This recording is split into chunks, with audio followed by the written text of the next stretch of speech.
Hi everyone, my name is Cecily and I am this year's program assistant. Something interesting about me that most people don't know is that when I was in high school, I actually tried out for American Idol with my two best friends.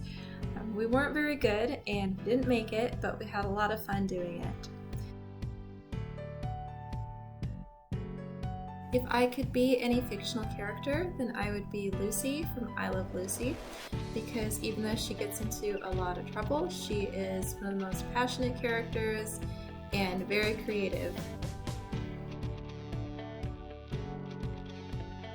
If I could go anywhere, I would go back to Japan. I studied abroad there for a while and my favorite places were Tokyo Disneyland and Tokyo Disney Sea. I really miss Tokyo Disney Sea since it was so unique and fun, and I especially loved the Aladdin and Little Mermaid exhibits.